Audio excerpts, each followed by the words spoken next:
I love you. Ay, ano yun? I love you. Parang may sinasabi lang ako kanina na yung mga past interviews namin, may mga biglang lumilitaw ng mga bagong kwento about ng mga bata kami na ganun pala ang nararamdaman. Hi Mega! I'm Jolina Magdangal. And I'm Marvin Agustin. We're going to spill the truth about what I say about Jolina. And what I say about Marvin. Lagot. This is He Said, She Said with Mega.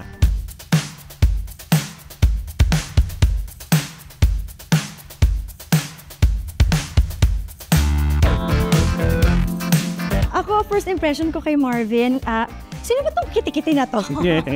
Kasi sa ano ko siya na unang nakita sa ASAP and hindi ka tahimik eh. Hindi ka rin, tapos yung mga galaw niya, hindi ganito na parang hindi nasasalita. Ang kulit niya. Tapos yung ano niya, yung facial expression niya, ang lalaki. Compared dun sa mga kasama mo nung time na yun na Star Circle, tama ba? Star Circle. Kasi nagpapapansin ako syempre. Ang cute. Ayusin mo ha? Oo naman, ang cute-cute niya. Kasi, parang kung sinasabi, parang keychain ako noon. para kang the bubble. No, that was 1996 when I first saw Jolina. Walking down the stairs of UP. Yung Palma? Yung slide na yan, yung very cinematic. Yan, mahangin-hangin yan. Kakagaling niya lang ng audition. Ako actually papasok for an audition. Tapos doon ko na isip na ang ganda-ganda pala talaga ng mga artista. Pag hinahangin-hangin.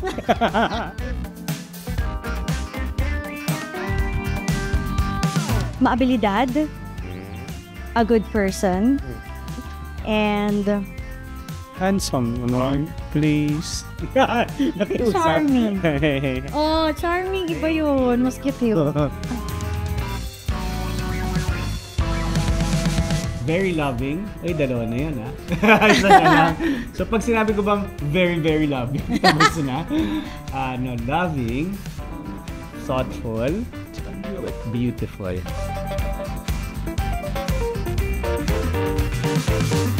Yung Loves Kita, okay ka lang sa Baguio din. At saka yung gimmick. Tuwing may gimmick taping, iba yon. Hindi dahil buong grupo kami ako. Hindi, iba rin kasi si Marvin pag kasama yung buong barkade. Sobrang kulit. Ngayon namin din napatunayan na malalim yung naitanim namin na friendship nung gimmick. Kasi hanggang ngayon, nagkakasama pa kami. Siguro, sa dami nun, ako I can say, Baguio ang isa sa mga pinaka-memorable na moments ko with Jolina kasi nasolo ko siya doon. Hindi kasi, hindi naman uso yung mga lock-in shoot dati, di ba? Ito nun kasi parang magkakatabi tayo ng units. So nagkakasama pa kami, nagkakaroon pa kami ng mga special moments nun. So, special moments talaga.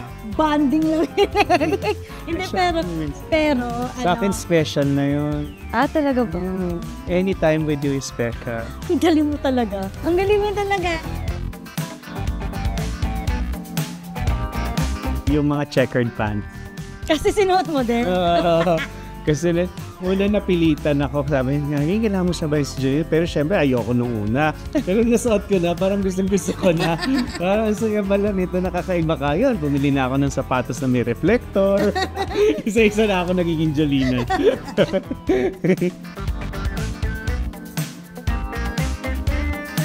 Ito, yung saya, yung pagiging thoughtful niya hanggang kanina nga gusto pa akong bilan ng pagkain. Sabi ko, my loves. Ano sinasabi? My loves, magpapapaya tayo. May Victor Club, mega shoot ito. Kailangan medyo hindi yun na sinabi mo. Sabi mo, ano kinain mo kagabi? Siyempre, hindi ko masabi yun kasi nagbibihis ako na. Sabi ko lang, kakalitsyon ko kagabi alas 12. Huwag mo na akong pakainin ngayong umaga. Hindi pa ka lang kasi. Ganyan siya ka-thoughtful. Good person. Mula noon hanggang ngayon, ganyan pa rin siya. Yung sa kanya, parang walang masamang tinapay. Lagi sa kanyang, sige, bigyan natin siya. So, naman ganyan. Kay Jolina, parang ganyan siya kung paano mo siya nakilala noon. Yung pasweet lang siya ng pasweet. Pero ang pinakagusto ko na nangyayari sa amin ngayon, parang mas nagdi-deepen yung connection naman. Mas nagiging meaningful yung friendship. Siguro kasi matatanda na kami. Ayaw na namin ng mga petty-petty na mga bagay. Yes.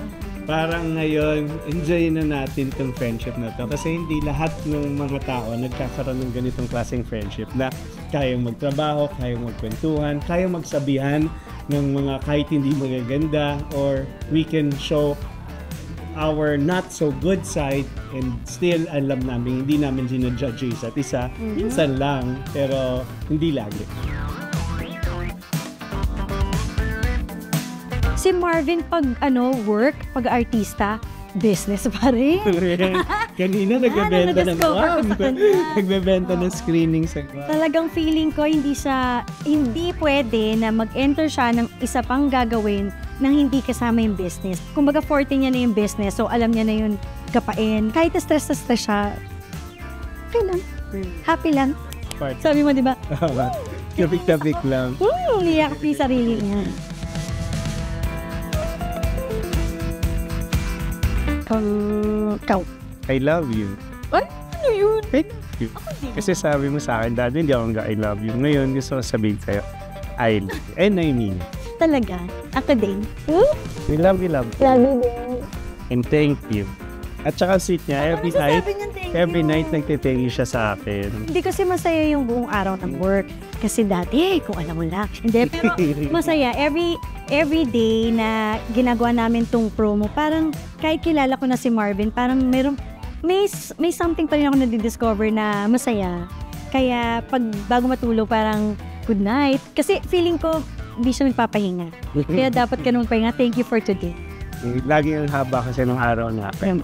And parang yun na lang yung nakakapagpasaya sa amin, yung company namin na light, masaya, and we can be ourselves. Correct.